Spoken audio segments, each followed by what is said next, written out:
Buonasera dalla redazione di TG10, nei titoli gli argomenti che tratteremo in questa edizione del nostro telegiornale. Traffico inibito per ore sul tratto di strada della 107 dove si è verificato l'incidente che ha causato la morte dei 4 giovani cosentini, effettuato un sopralluogo e nuovi rilievi.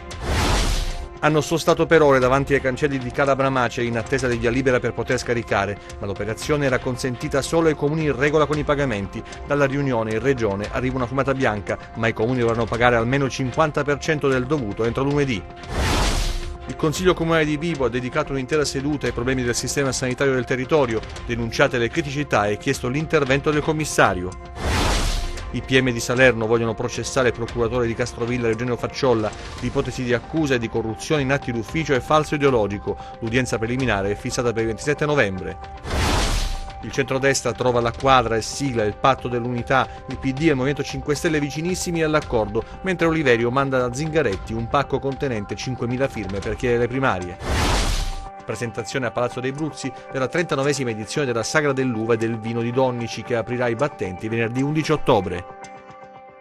Ancora buonasera dalla redazione TG10, torniamo anche stasera sulla statale 107 a Rende, tra gli svincoli di Surdo e Piano Monello, dove questo pomeriggio sono recati i carabinieri per effettuare nuovi rilievi nel tratto di strada interessato dall'incidente che ha causato la morte di 4 giovani. Vediamo. Ci sono ancora tanti aspetti da chiarire per ricostruire quanto è successo nella notte tra sabato e domenica sulla statale 107 Sirana-Crotonese, tra gli svincoli di Surdo e Piano Monello. Celebrati i funerali dei 4 giovani che si trovavano a bordo della Polo e morti praticamente sul colpo nello schianto con la Citroen C3, si lavora per stabilire quale sia stata la dinamica del sinistro. Al di là delle risultanze e gli esami effettuati attraverso l'autopsia sul corpo di Alessandro, che era alla guida della Volkswagen, delle analisi cui è stato sottoposto il conducente dell'altra auto coinvolta, sono fondamentali i rilievi effettuati su strada nell'immediatezza dell'incidente e quelli ripetuti oggi nel pomeriggio dai carabinieri. Il tratto di strada è stato inibito al traffico per consentire ai militari di effettuare il nuovo sopralluogo e le misurazioni che consentiranno di avere un quadro più chiaro sull'accaduto. I dati raccolti, incrociati con le eventuali dichiarazioni dei superstiti e dei testimoni, aiuteranno a comprendere le cause di una tragedia che ha scosso la comunità e distrutto la vita di 4 giovani e delle loro famiglie. Questione rifiuti in Calabria, oggi è stata una giornata campale, ennesima giornata di file presso gli impianti di conferimento bloccati visto che la Regione ha ritirato la delega per la mancata effettuazione dei pagamenti da parte dei comuni. Ebbene, nel pomeriggio una riunione, c'è stata una fumata bianca con la possibilità di tornare a regime con uno sconto, ossia ai comuni è stato chiesto di versare il 50% del dovuto e non più l'80% dunque dei 9 milioni entro lunedì. Nel frattempo da domani, seppur lentamente perché si è accumulato un ritardo, si tornerà a regime. Vediamo. I camion in fila bloccati dinanzi ai cancelli della Calabria Maceri a Rende. Sugli sportelli il nome del municipio di provenienza: Castiglione Cosentino, Fagnano Castello, Aiello Calabro e San Martino di Finita. Tutti, dicono gli operatori, in regola con i pagamenti. Dovrebbero dunque poter conferire i rifiuti, invece si ritrovano a dover aspettare un'attesa lunga ore. Lei da quanto tempo è qui? Dalle 6:30 stamattina. Qual è il comune? Fagnano Castello. Lei deve scaricare l'umido e l'indifferenziato, il problema è per quello. L'indifferenziato sì, però ci hanno detto che di aspettare perché può darsi come pagamento, però il comune ci ha detto che è tutto a posto. Aspettiamo la regione che ci dà il via per scaricare. Ieri è stata la stessa cosa? No, ieri noi non abbiamo scaricato. Abbiamo scaricato l'altro giorno, però siamo tornati indietro pure. In Regione, come previsto, è in corso un vertice con i comuni e i gestori. Proviamo infatti a sentire i responsabili di Calabria Maceri, ma Crescenzo Pellegrino si trova a Catanzaro, anche lui per definire una vicenda confusa. La riunione presso la cittadella regionale dovrebbe dare il via libera, consentire almeno ai comuni virtuosi di conferire rifiuti. Il rischio blackout è alto, lato di Cosenza un debito di 9 milioni di euro, ne ha incassati soltanto 1,5 milioni, come fare tra le proposte per i comuni in dissesto o predissesto la richiesta di un intervento da parte del governo centrale. Domani intanto sui rifiuti Consiglio Comunale aperto a Rende. Una fumata bianca, ma a condizione che i comuni facciano presto la propria parte, seppur in misura ridotta. Si è chiusa così la riunione sulla questione dei rifiuti tra l'assessore regionale all'ambiente Antonella Rizzo, i rappresentanti dell'ufficio di presidenza del Lato e i gestori degli impianti di trattamento. Il ritiro della delega da parte della regione, causato dal mancato versamento dell'80% dei pagamenti, aveva imposto lo stop al conferimento dei rifiuti negli impianti privati, come quello di Calabria Maceri e Rende. Crescenzo Pellegrino spiega l'opportunità concessa al termine dell'incontro. Il contratto sottoscritto con Lato e che prevede che sia la regione a pagare in forza dei comuni, prevedeva appunto che al ritiro della delega da parte della regione il nostro contratto si chiudesse. C'è stata una riunione oggi in regione dove c'è stato un'apertura ulteriore della regione nei confronti dei comuni del Lato. Praticamente il limite che prima era fissato all'80% del pagamento delle somme al primo semestre 2019, la quota è stata, perché la regione faccia marcia indietro e quindi ritorni ad attivare la delega, è passata dall'80 al 50%. Questo in soldoni significa chiaramente che se entro lunedì i comuni avranno versato complessivamente 4.700.000 euro a fronte dei 9,4, che è praticamente il costo sostenuto fino al 30 di giugno, la regione riattiva la delega. Se questa evenienza non dovesse materializzarsi, la regione conferma il discorso del ritiro della delega. E rispetto a questa apertura ci è stato chiesto di dare modo ai comuni di scaricare i rifiuti, e noi da domani, chiaramente con le capacità tecniche di cui saremo capaci, perché è chiaro che adesso bisogna recuperare 3 giorni, noi daremo modo di scaricare i rifiuti. I PM di Salerno vogliono processare il procuratore di Castrovilla di Eugenio Facciolla l'ipotesi di accusa e di corruzione in atti d'ufficio e falso ideologico. L'udienza preliminare è fissata per il 27 novembre. I magistrati di Salerno vogliono processare il procuratore di Castrovilla Eugenio Facciolla. Le accuse nei suoi confronti sono di corruzione e falso. È indagato insieme a 2 carabinieri, un poliziotto e il titolare della società STM, già coinvolta nell'inchiesta sul software Exodus e sulle intercettazioni abusive.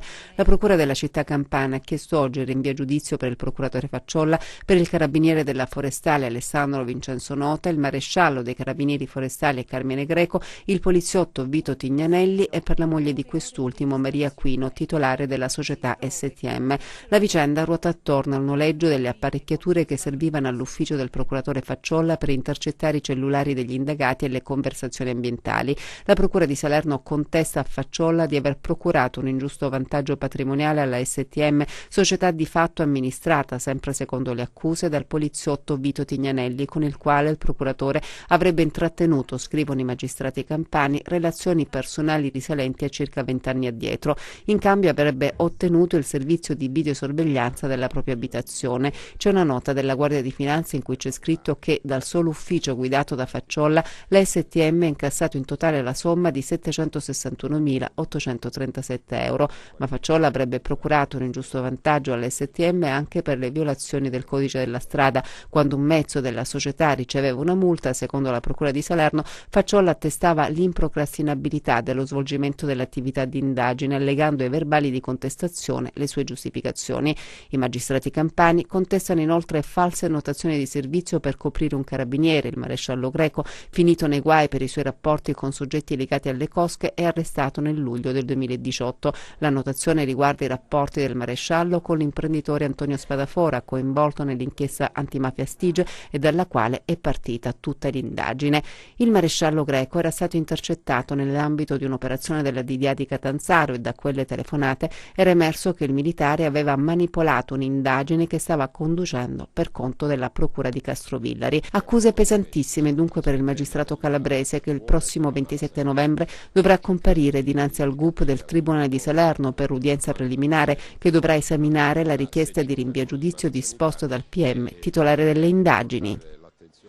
Nel prossimo servizio invece la tristissima storia di una donna di Cessaniti di 32 anni che ha scoperto che il bimbo che stava attendendo da 39 settimane era in realtà morto in grembo. L'ha scoperto durante un accertamento nell'ospedale Vibo Valentia. Sentiamo. Proprio nel giorno del Consiglio Comunale aperto, proprio nel giorno in cui il sindaco ha chiamato a raccolta esponenti politici ed operatori per discutere del delicato tema della sanità sul territorio, con particolare riferimento alla costruzione del nuovo ospedale, nel vecchio Iazzolino si consuma un nuovo dramma. Una donna di 32 anni al 9 mese di gravidanza ha perso il bambino che aveva in grembo e il marito ha perso la testa. Nel reparto di ostetricia dell'ospedale ha cominciato a colpire la porta d'ingresso con calci e pugni, invendo contro le ostetriche e le infermiere, al punto che si è reso necessario l'intervento degli agenti della squadra mobile, che hanno informato di quanto accaduto alla Procura della Repubblica. Secondo le prime ricostruzioni, la ragazza, alla 39esima settimana, questa mattina si è presentata al pronto soccorso e dal tracciato è emerso che il feto era morto. Nei giorni scorsi i ginecologi che avevano visitato la donna avevano concordato la necessità di un parto cesareo programmato per la settimana successiva per mancanza al momento di anestesisti. Questa mattina il dramma è tutto ciò che ne è conseguito, mentre nel reparto, tra confusione e disperazione, l'arrivo di parenti ed amici e quella del parroco, che sin dall'inizio ha seguito una giovane coppia residente a Favelloni, giunto per dare conforto allo sconforto della madre. Un sacerdote ad una madre in questa cosa può aver detto? Solo questo, vogliamo che lei sia. Niente, l'ho solo accarezzata, basta. Ebbene, questa storia avrà un seguito, ispezione interna dell'ospedale di Iazzolino, ma anche l'invio da parte del Ministro della Salute Roberto Speranza di una ispezione in seguito appunto al decesso del feto in grembo alla donna di 32 anni, alla comunicazione che arriva dal Ministero della Salute. E come diceva Maurizio Bonanno nel servizio, il Consiglio Comunale di Vibo ha dedicato l'intera seduta ai problemi del sistema sanitario del territorio e sono stati denunciati appunto i punti critici, chiedendo anche l'intervento del commissario. Il sindaco di Vibo Valentia, Maria Limerdo, chiama a raccolta in consenso civico per un consiglio comunale aperto sui temi della sanità e l'annosa questione dell'ospedale nuovo. Una chiamata all'ordine per politici, amministratori e cittadini per un'opera di sensibilizzazione che risvegli da un torpore che rischia di trasformarsi in rassegnazione e per il quale il sindaco ha voluto suonare la sveglia. Un consiglio comunale aperto che vuole essere una riaccesa dei riflettori sulla problematica della sanità sul territorio di Vibo Valentia, perché è giusto che la città di Vibo Valentia, i cittadini di Vibo Valentia, ma anche dell'intera provincia ovviamente, abbiano a godere pienamente di quel diritto alla salute che è costituzionalmente garantito. Questo Consiglio Comunale intende sollecitare i livelli istituzionali che abbiamo chiamato a raccolta e che hanno partecipato ad intervenire su due livelli essenziali. Innanzitutto il potenziamento e la manutenzione dell'ospedale Iazzolino con il raggiungimento di tutti i livelli assunzionali necessari per farlo funzionare, sia da un punto di vista medico che infermieristico che amministrativo. E poi vigilare affinché la costruzione del nuovo ospedale non abbia a fermarsi mai. E adesso la politica, centrodestra che trova la quadra e sigla il patto dell'unità, il PD, Movimento 5 Stelle invece vicinissimi all'accordo, e poi parleremo di un altro aspetto che riguarda il centrosinistra. Come si dice in questi casi, lo avevamo detto, anzi anticipato nei nostri TG dei giorni scorsi. Il centrodestra a Roma ha trovato la quadra, si viaggerà uniti alle regionali, Calabria e Campania a Forza Italia, la Puglia alla Meloni. Questo dicevamo e almeno per il momento il quadro sembra essere confermato. Occhiuto non dovrebbe risentire dei tentativi posti in essere che tendono a minare la sua leadership già abbondantemente consolidata. Ottenuto il via libera dalla coalizione, Occhiuto viaggio spedito e sabato a Catanzaro aggiungerà un'altra tessera al suo mosaico incontrando i comitati elettorali.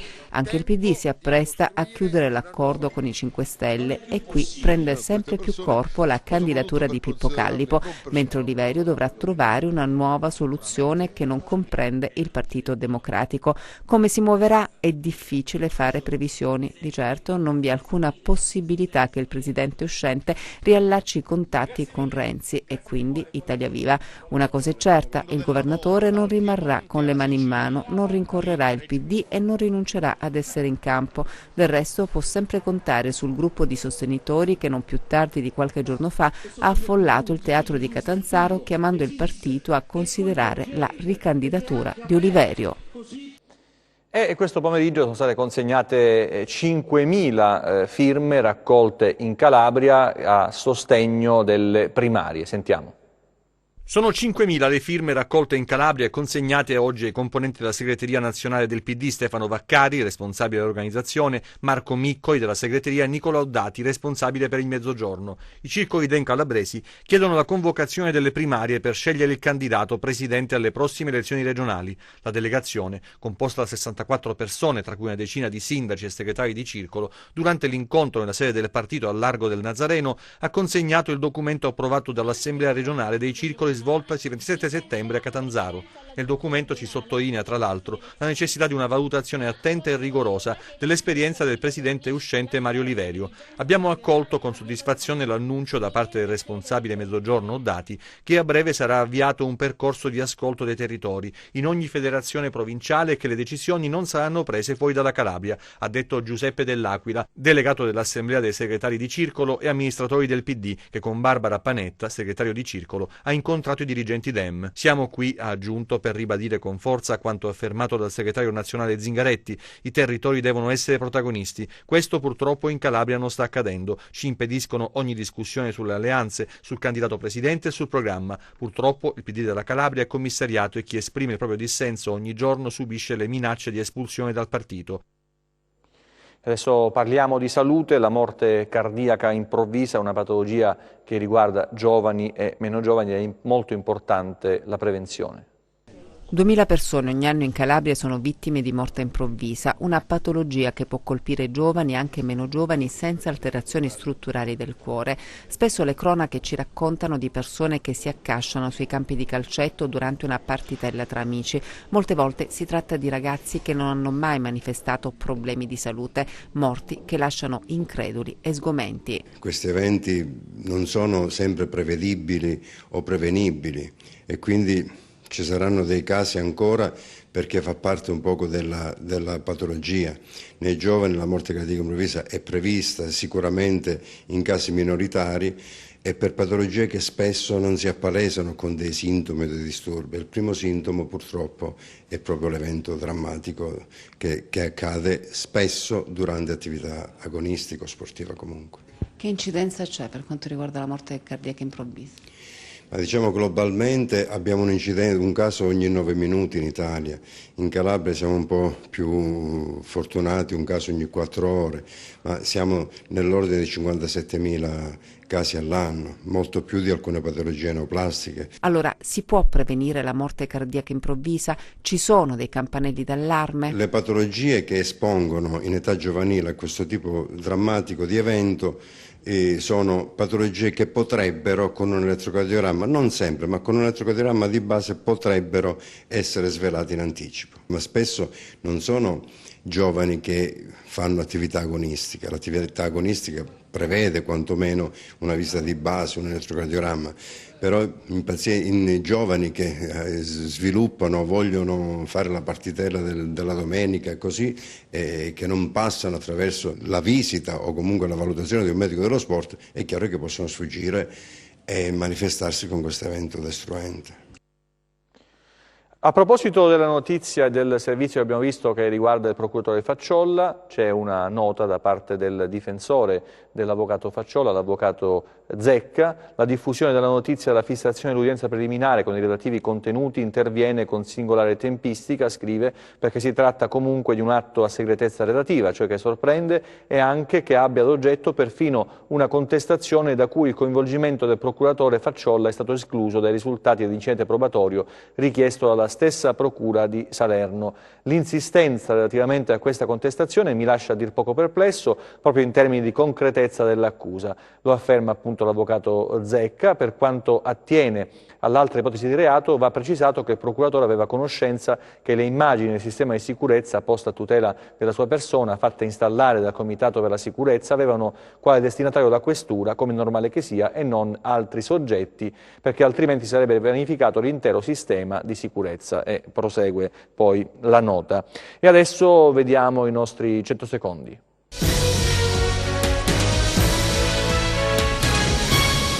La DIA di Reggio Calabria, coordinata dalla procuratore distrettuale Giovanni Bombardieri, ha eseguito un provvedimento di confisca di beni emesso dalla sezione misure di prevenzione del Tribunale nei confronti di un affiliato all''ndrangheta, Rosario Aricò, di 59 anni. I beni confiscati consistono in particolare in 6 immobili, tra cui una villa di prestigio e 2 appartamenti a Reggio Calabria e Scilla, 2 autovetture, varie disponibilità finanziarie e 2 diritti di credito vantati verso terzi.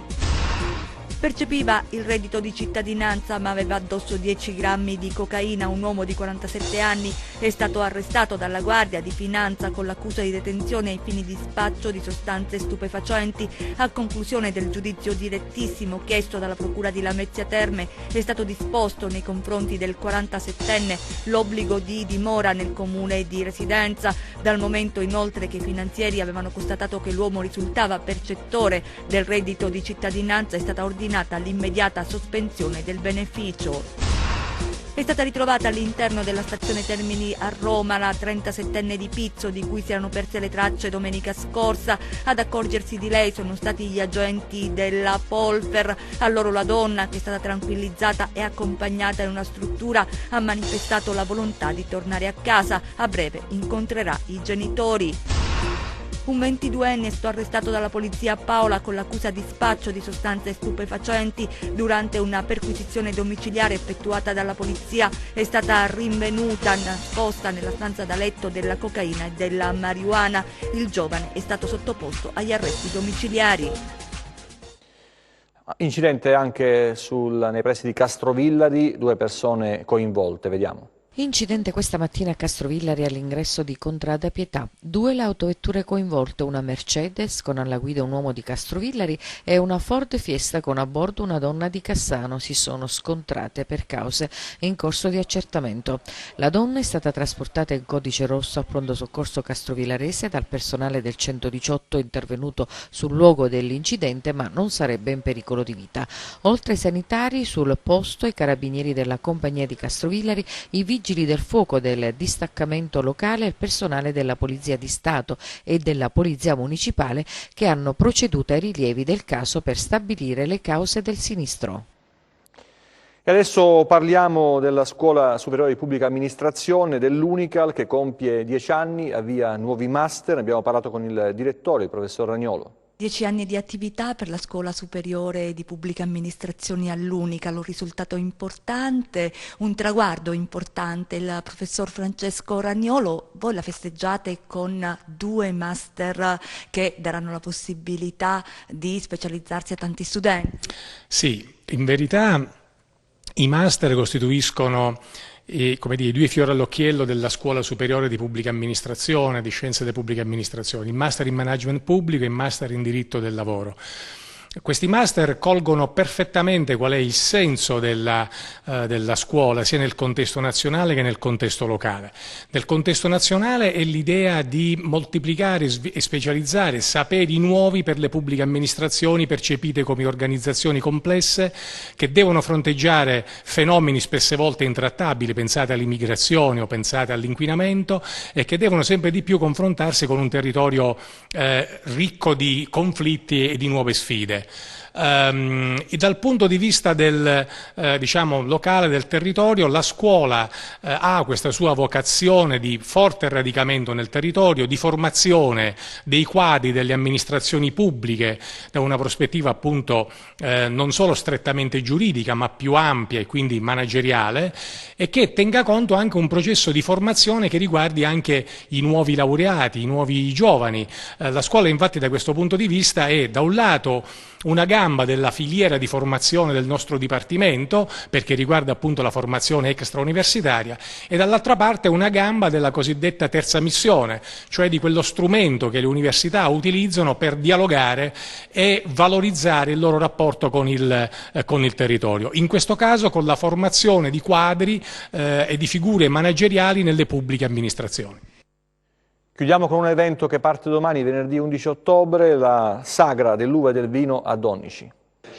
Siamo arrivati al 39° anno di una delle manifestazioni più apprezzate sul territorio cosentino, la sagra dell'uva e del vino Sapori d'autunno, in programma nel borgo antico della frazione di Donnici da venerdì 11 a domenica 13 ottobre. All'evento partecipano l'Associazione Italiana Sommelier, la Camera di Commercio, Assocultura e l'Istituto di Istruzione Superiore Mancini Tommasi. 39esima edizione è una delle iniziative più longeve della città di Cosenza, un importante evento che coniuga quella che è la storia, l'arte, la cultura, l'enogastronomia e soprattutto il borgo antico di Donnici e i suoi vigneti, un modo per divulgare quella che è il territorio e soprattutto le eccellenze di questo nostro territorio attraverso un'operazione di marketing che ormai porta tantissime presenze anche di turisti. Degustazioni gastronomiche e visite guidate saranno al centro della manifestazione, che coinvolgerà anche i più piccoli, ma soprattutto ci sarà tanto intrattenimento. Quest'anno tantissimi artisti si alterneranno tra spettacoli itineranti e palcoscenico tra le vie e i borghi di Donnici, tantissimi artisti molto conosciuti e seguiti nella nostra terra, ma non solo, che hanno calcato palchi importanti, e toccato le città più importanti italiane e sono andate anche fuori dalla nostra Italia. Uno spazio dedicato ai bambini come ogni anno, quindi laboratori artistici, laboratori di pittura, non mancherà un momento culturale dedicato alla fotografia e alla pittura con alcune esposizioni e tanto divertimento. Come ogni anno sarà possibile raggiungere Donnici comodamente e grazie alle navette dell'Amaco. E adesso il meteo, vediamo che tempo farà domani, nelle prossime ore.